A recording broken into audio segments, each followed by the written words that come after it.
Episode number 48 of Making the Case, the real reasons why families break up.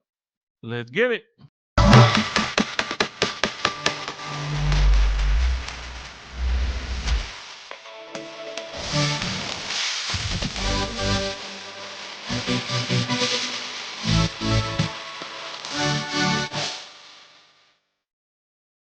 Hey, what up? Welcome back to another episode of Making the Case. I am your host, Dr. Jacob Isom, educator, author, speaker, entrepreneur, father, content creator, a little bit of everything. All right. Back at you with another episode. Um, I'm rocking my breast cancer awareness shirt, even though that was back in October. Hey, it's still comfortable and it's winter and it's long sleeve, so I'm gonna rock it. Like I don't care what month it is. All right, so you have to get over that. Hey, we got another special episode for y'all again today. Um, one that I will say that needs to be addressed. Has been addressed probably plenty of times, but it is what it is.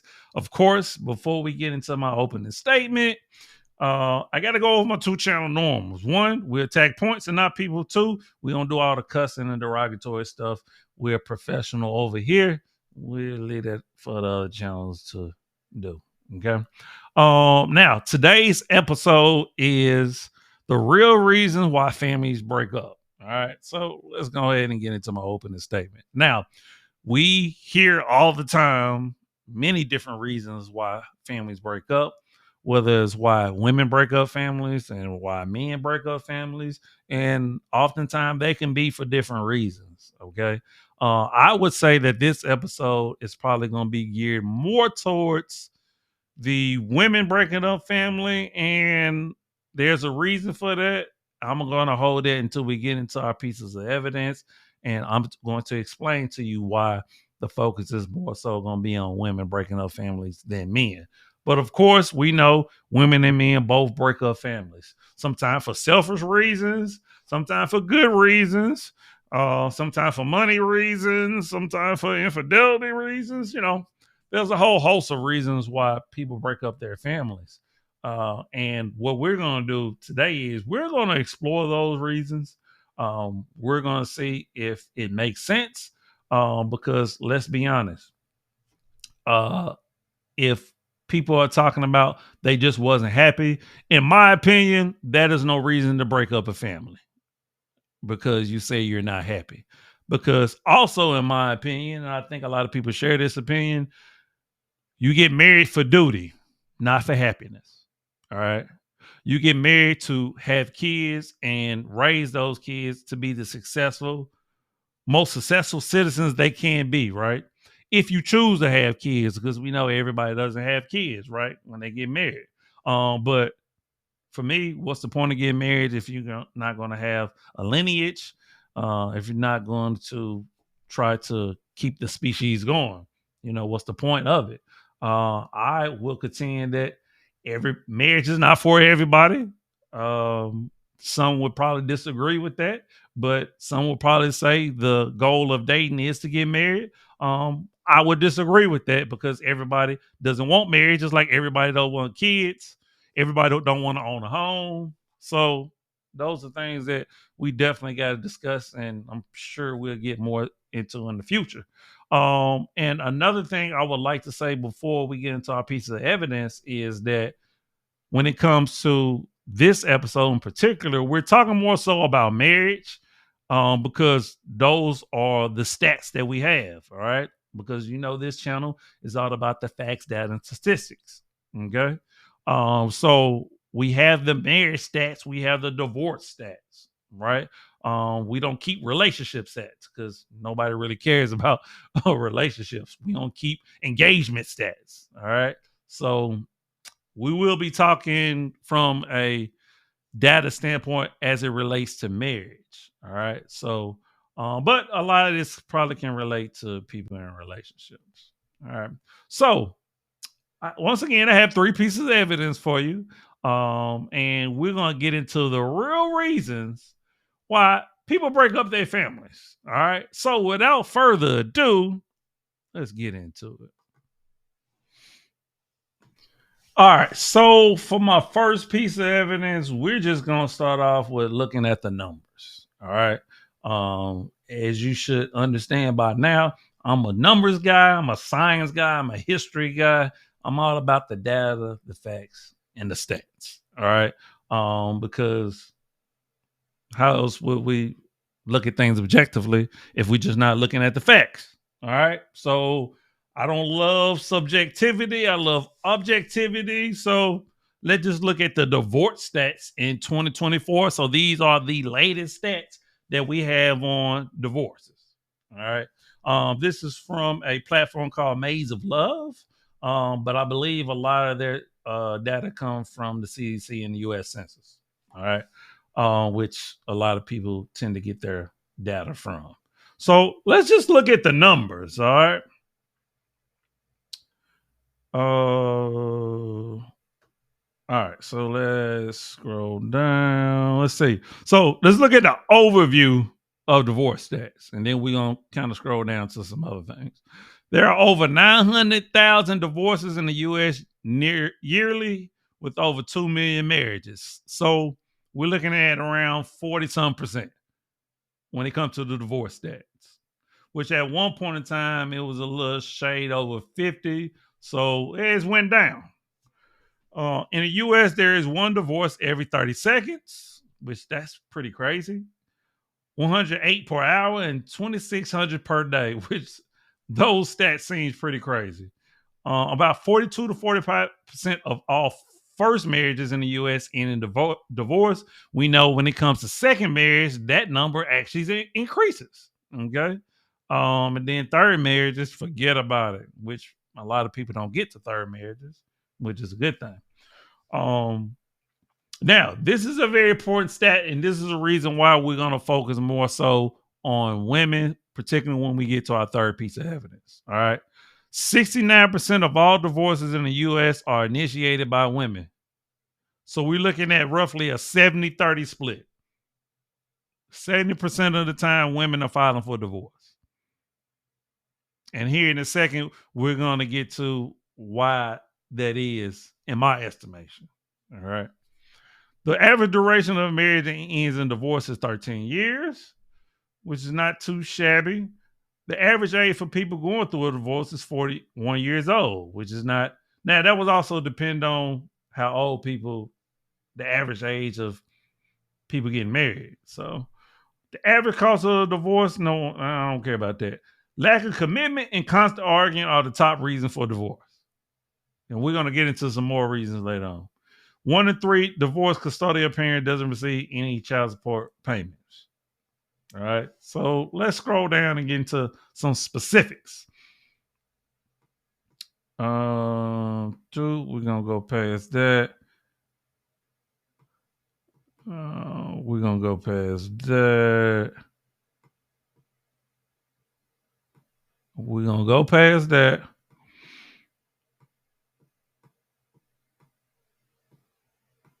Because it's some things. Okay, this is what I want to get to. The sociological research suggests that 2 in 3 divorces are initiated by women, while only 1 in 3 divorces are initiated by men. From the 1940s onward, various sources indicate that women have played a leading role in initiating divorce in the U.S. The failed marriage study suggests that women's role in initiating breakups is unique to heterosexual marriages.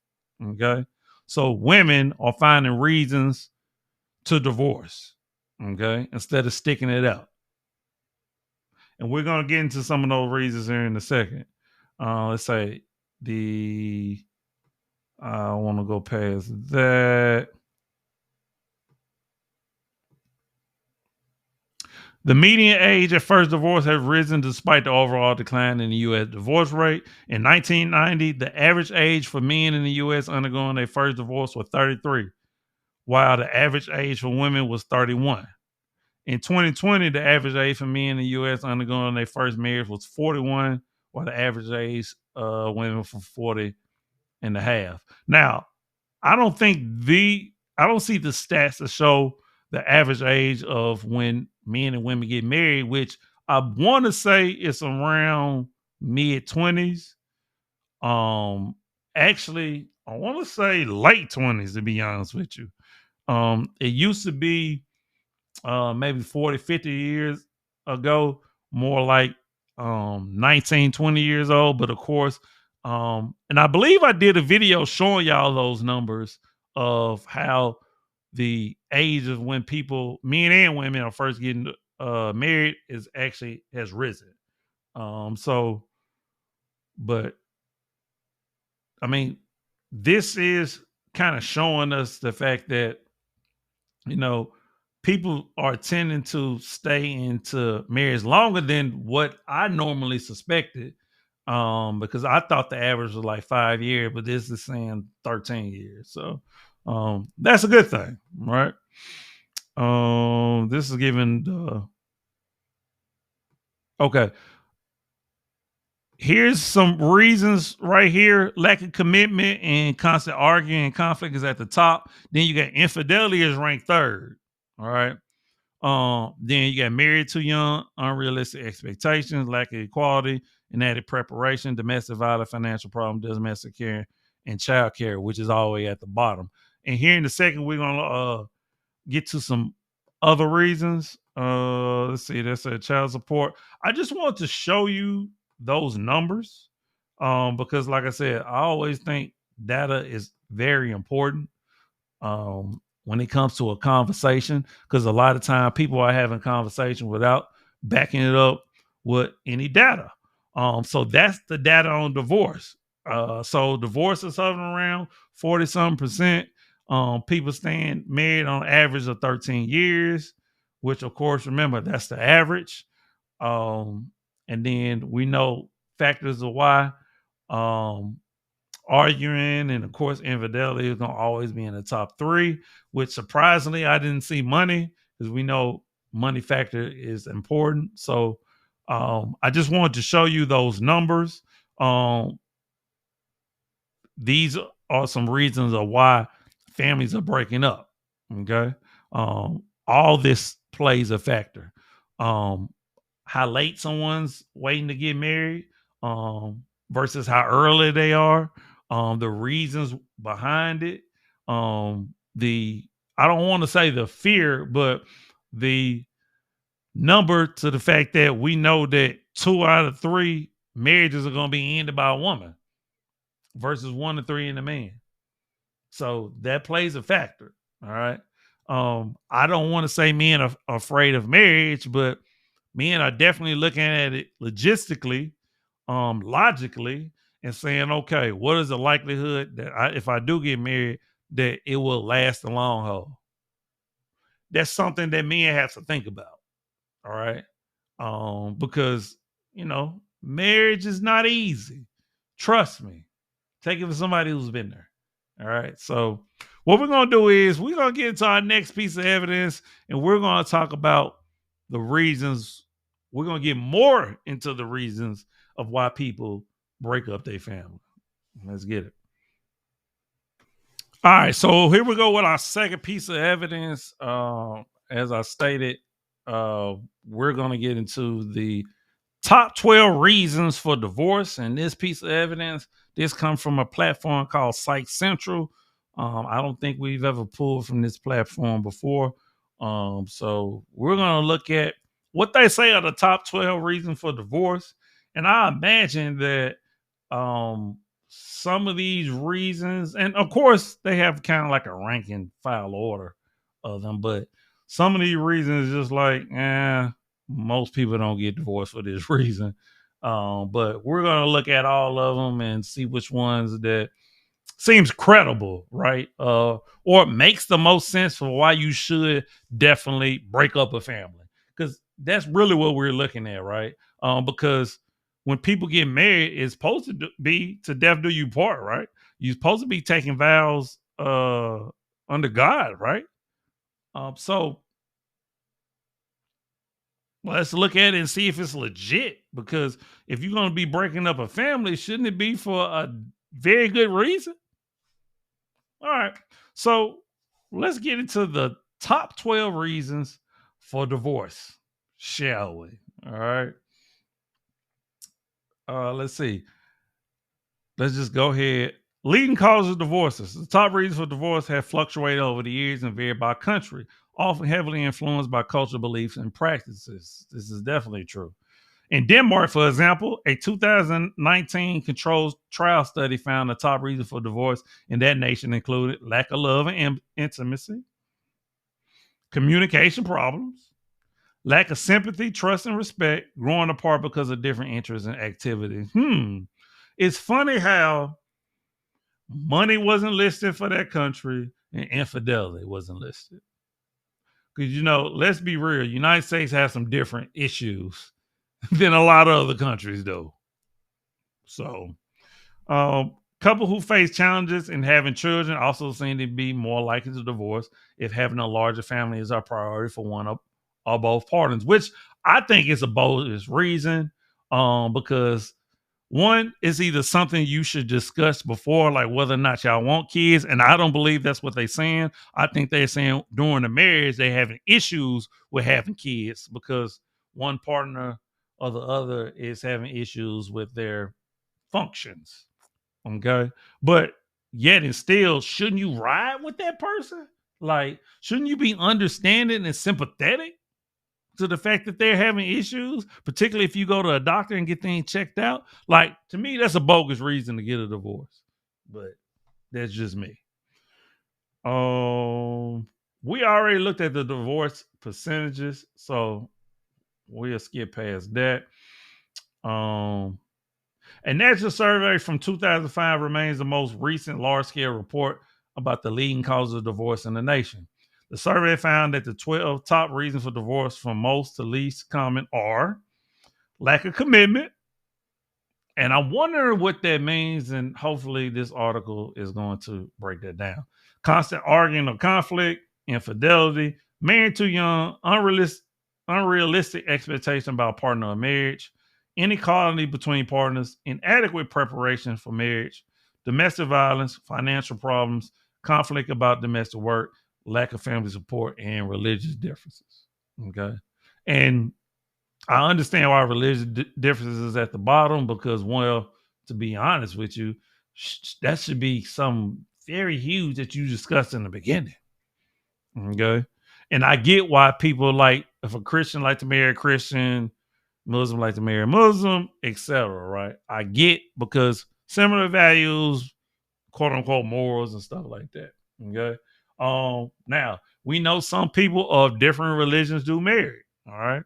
And maybe that ends up being the issue. But if you agree to it and then you get married, I don't understand why now all of a sudden down the road things change. I don't know. But let's see. So I think this is going okay. So 73% say lack of commitment. A diminished desire to put effort into making your relationship work can look like poor communication, lack of compromise, or the absence of everyday kindness. So people are saying that you're not willing to work at the relationship. You're not really to grow into it. You're not willing to change, compromise, and things of that nature. And that's one of the leading causes people say for divorce. I guess I understand, right? But I believe it's something that maybe with counseling, with therapy, with work can definitely be overcome. Now, if somebody just stubborn and say, and after a while, okay, I can see it. But just off of face value, I don't see this being a good reason to divorce. Just off face value. And 73% of people are doing this. Okay. On shaky grounds with me. Too much arguing and conflict, 55%. This is starting to make a lot of more sense. Constant fighting can signify that you're not compatible or have irreconcilable differences, explained Dr. Harry Hong, a board certified psychiatrist from Raleigh, North Carolina. Endless arguing and poor conflict resolution may take a toll on a relationship and lead to couples to divorce. Absolutely. Constant bickering, negativity, fighting. It just seems like all you do is argue. Yes, that can be definitely grounds for termination of a marriage. But once again, Also, in this situation, I would pull out all the stops to make sure that I did everything to try to save my marriage. Okay.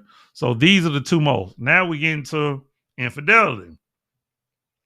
Research from 2014 suggests that 20 to 40% of U.S. marriages have faced at least one incident of infidelity. And you know what? That number has always been laughable to me because we know a lot of people are just not being honest about their infidelity.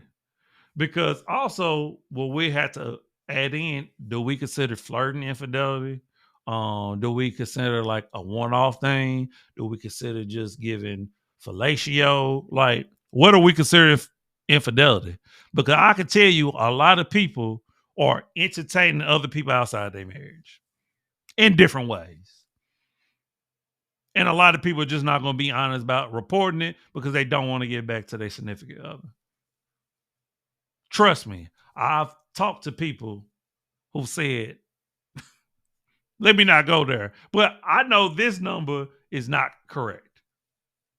And I'm saying this anecdotally, but come on.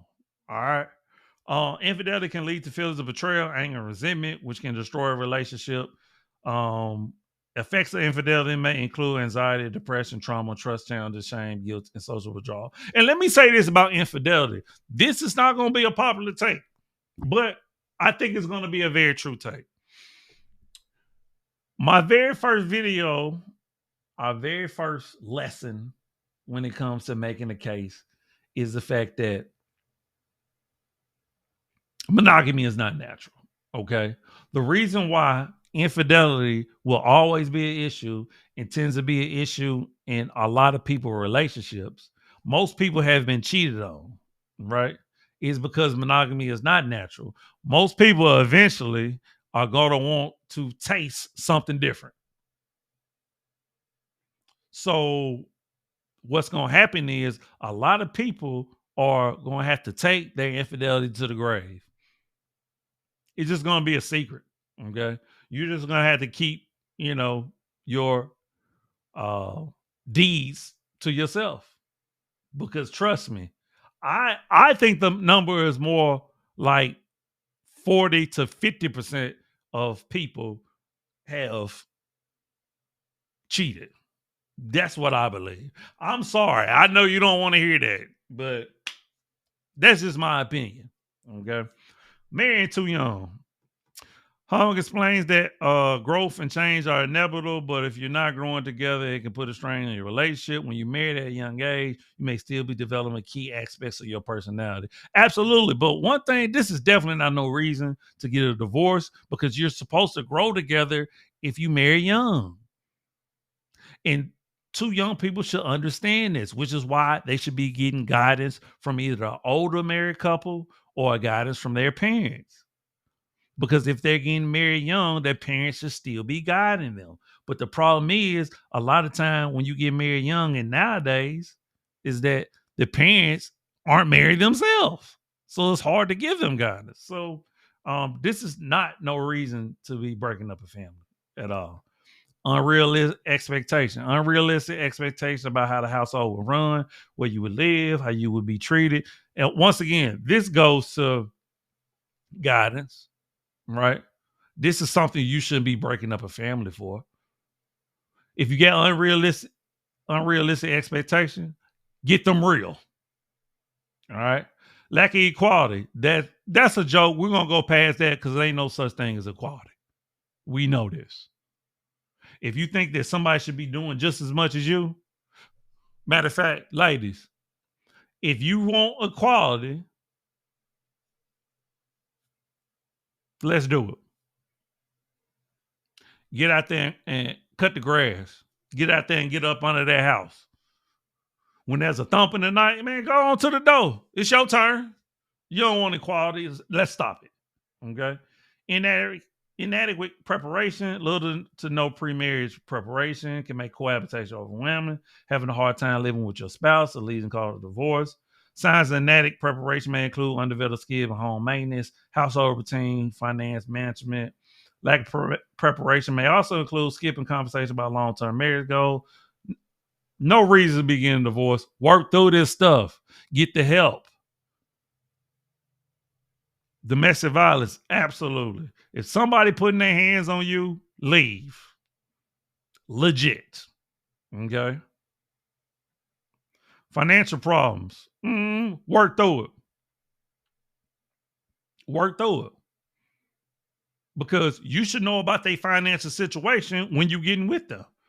Matter of fact, you should be coming up with a projection of their financial situation. That's your job. Vet better.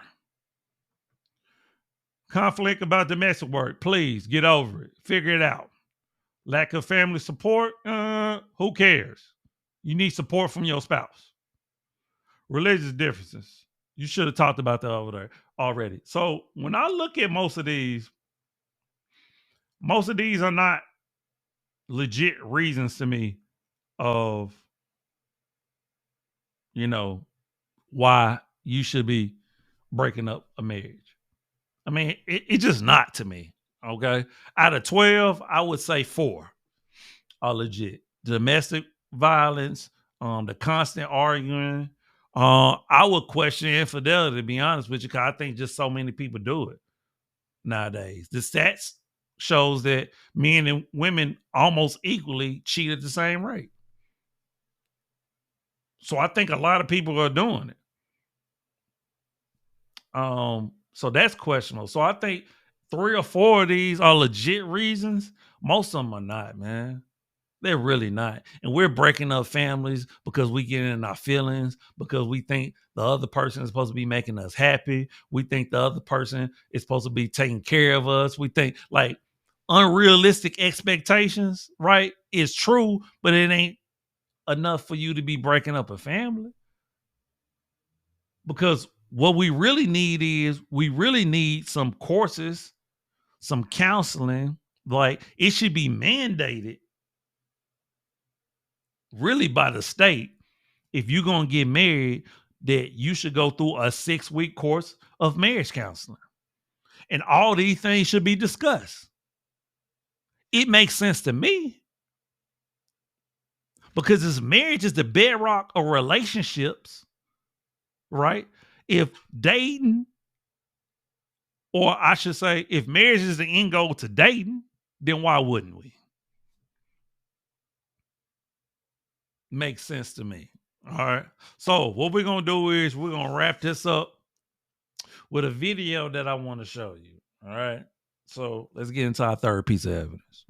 Make it easy for you to leave your commitment. We're going to make it easy for you to leave the covenant that you went before God and established, because we're going to give you 9 times out of 10, 50% of the assets that you may or may not have created.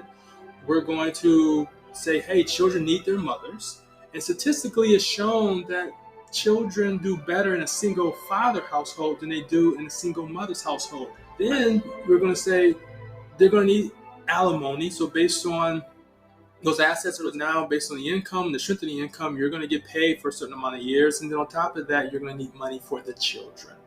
So when you look at that, that man has been decimated and declared unfit now to enter back into the ring or the game as a result of the incentive. Because Eve was deceived in the garden, and today the enemy is still deceiving women by saying, hey, we're going to make it easy for you to leave your commitment. We're going to make it easy for you to leave the covenant that you went before God and established, because we're going to give you 9 times out of 10, 50% of the asset. All right, so that was my third piece of evidence, and we're gonna go ahead and get into my closing statement as well. So I want to show you that video because we're talking about the real reasons why people break up their families, and I told you earlier that we're really going to focus on women because 70% of the time women break up their family.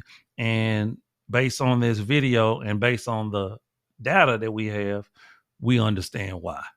Because women are incentivized to break up their family. Now, people will probably get upset with that, but unfortunately, it's the truth. All right. If women would not benefit from divorce, then they will be less likely to do it, right? The reason why you see the 30% when it comes to men, because they understand how much they have to lose. And the most important thing that they know they have to lose is their children or their child.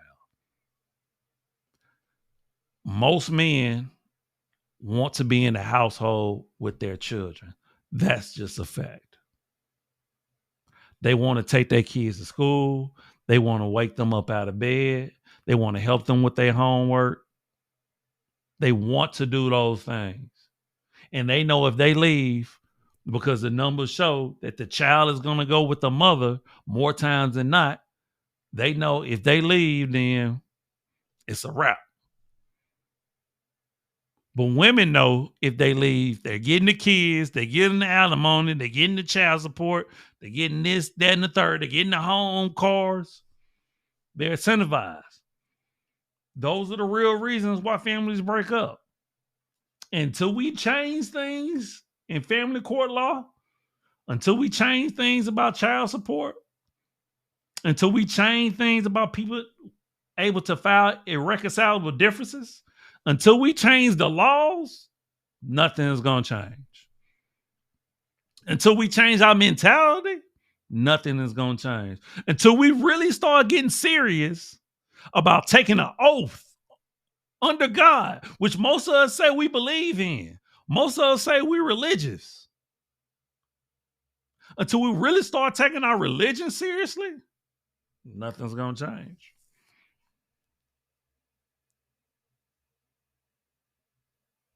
So don't get mad at me. Get mad at the numbers and get mad at the real reasons why we decide to leave each other. Because we feel like the grass is greener on the other side.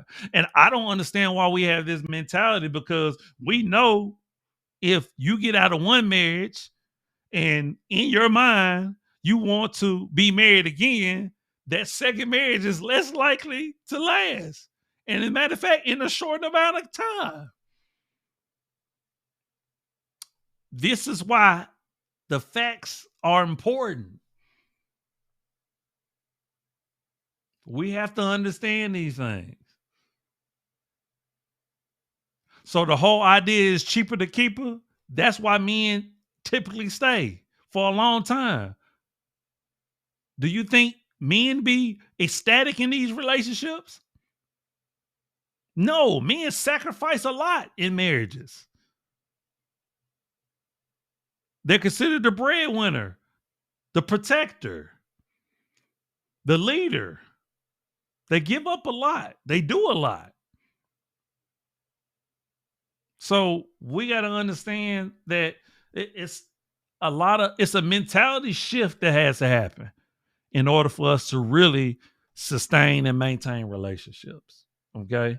Because one thing we really got to do is we got to start being honest to ourselves is a long-term relationship really in my nature, really something that I want? And do I have the mentality to sustain and maintain a long-term relationship?